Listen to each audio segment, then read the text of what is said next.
Welcome back to a new video. If you are new, I am Stephanie and I like to make videos reflecting on media culture and everyday life. And in this video, we're going to go about my day and we're going to deconstruct the ways that we quantify ourselves in everyday life, how we get to know ourselves through data, and how we just give that information over to tech companies. I would say that the first way that I am fighting against that quantification and finding value through data and numbers is by vlogging. My vlogs don't perform as well as the other videos I put on this channel that focus a little bit more on book content, or my sit-down videos where I script about a specific topic about tech or data colonialism or just something of that realm, and I sit down and I film it. But I really like vlogging. Vlogging is such a low lift for me because I do have a 9-to-5 during the spring and fall. I teach, I also have a podcast, and I kind of just want to exist in my everyday life, and so vlogging takes less of an effort for me, and I do feel like there's some value in like taking y'all through my day and kind of thinking about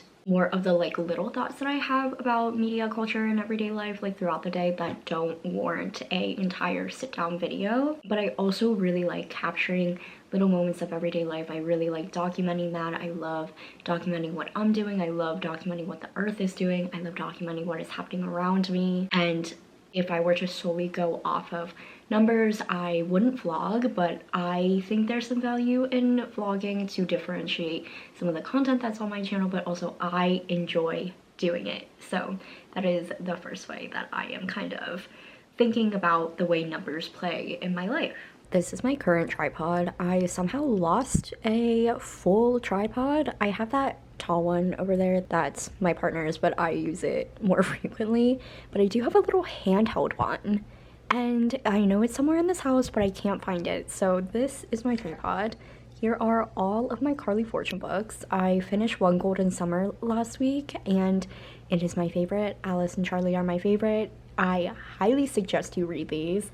I definitely recommend that you start with Every Summer After and then read One Golden Summer, because the main guy in it and his family is from Every Summer After, and I think it hits a little bit more. But yeah, love it. I love kicking off the summer by reading a Carly Fortune book, and now it's just serving as my tripod. Oh my goodness, my Grammy. Look at a little foot popping out. Is sleepy? He has been sleeping in this Driscoll's box from Costco since January. And I just clocked another way that I am quantifying myself.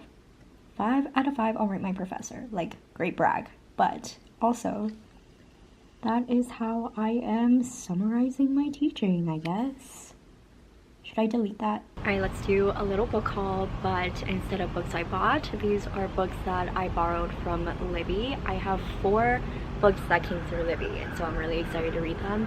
I still have my Kindle. People on TikTok kind of came after me for using my Kindle, but you know, use the stuff that you have. And also, I am not buying books anymore through Amazon. I am going through Libby, which I know they still go through Amazon. That's a whole thing, but yeah, we're using Libby. So I have 4 books, like I said. The first one that I decided to read is Writers and Lovers by Lily King. This book, it was described as a book of somebody who is still trying to pursue their creative life, and they're on the edge of like a new phase of their life, and I thought that this might be a little relatable. I feel like I am also in that shift right now, so I thought this would be a good read. Also takes place during the summer.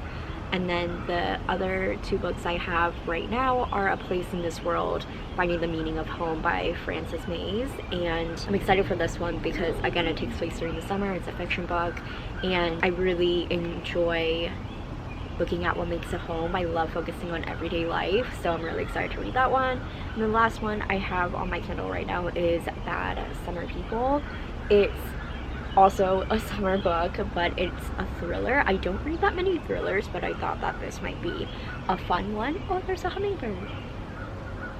And the last book that I'm waiting for Libby to notify me about is Same Time Next Summer, and that is a romance book, another summer book, and I just love that all of these books came in at once. I will be putting my Kindle on airplane mode after that last book comes in, and I think these books are going to carry me through the summer. I also wanted to tie this back to the theme of this vlog of quantification, because I have read a lot this year. I honestly try to sit down, there is a spider that is jumping over there. I wrote an entire piece a few years ago about how Goodreads is changing the relationship that we have to reading and how we quantify and measure our success of reading because of the reading challenges, and you can compare yourself to your friends and all of that.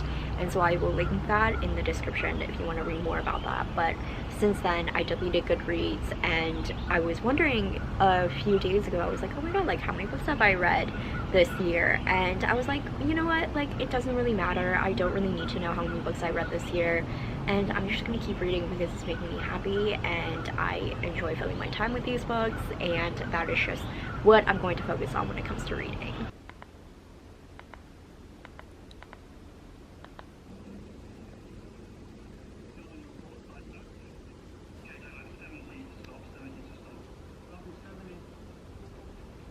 I have also stopped using my Google Maps, and by that I mean I have stopped putting in everywhere I'm going. So I just went to a new nail salon and I didn't know where it was, but I had this urge to Google Map it, see how long it was going to take to get me there, and I know that where I'm going, it doesn't take more than like 20 minutes to get there, and I was going to be early anyway. So I was like, no, I don't need to add it to my Google Maps. And this last weekend I was going up to a friend's house and she lives like 50 miles away, and I know exactly where I'm going. And I've gotten into this habit of putting it in my Google Maps, and the drive that I do is really hit or miss. Sometimes there's a lot of traffic, sometimes there isn't. It's truly a mystery when you're going to get there. But this was one of those situations where I was just leaving after work. It was a girls' night and I was just heading up, and I was like, I don't need Apple and Google to know where I'm going and have all that information. I also, you know, don't really need to know how long it's going to take me to get there. I get there when I get there. And I put so much focus on that time as a quantifier. And we do talk about this on the podcast episode, but that's not out yet. So you're getting my spiel about it. So I have stopped using my Google Maps, and just, of course, if I don't know where I'm going, I will put it into Google Maps. But if I know where I'm going, I don't really need to be giving away all that information. I think truly the most diabolical thing that has happened in terms of tech, that was an over-exaggeration, but there was one point in 2019 where I would go from work to therapy to Starbucks, and then I would go back to work. And there was one time where I got in my car after therapy, I plugged my phone in because I use Apple CarPlay, and Google Maps suggested, they were like, are you going to Starbucks? Do you want directions? And I was like, how do you know that information? I know exactly how they know that information.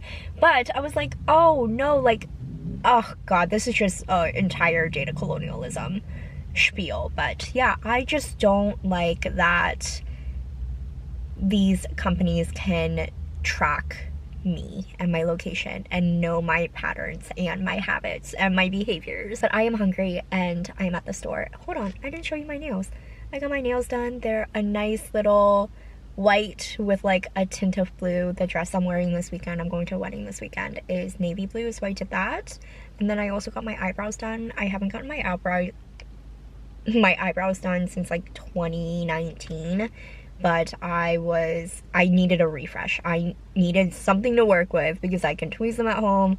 I have little like wax strips at home, but they were getting too unruly, so I did that. But I am hungry. I had to stop at the store because we have to pick up some basics. So that is what I'm doing. But that was just another way that I wanted to show of how I am not quantifying myself anymore. I just saw a guy just fully eat a baguette, like rip the baguette with his mouth in this grocery store parking lot. That was incredible.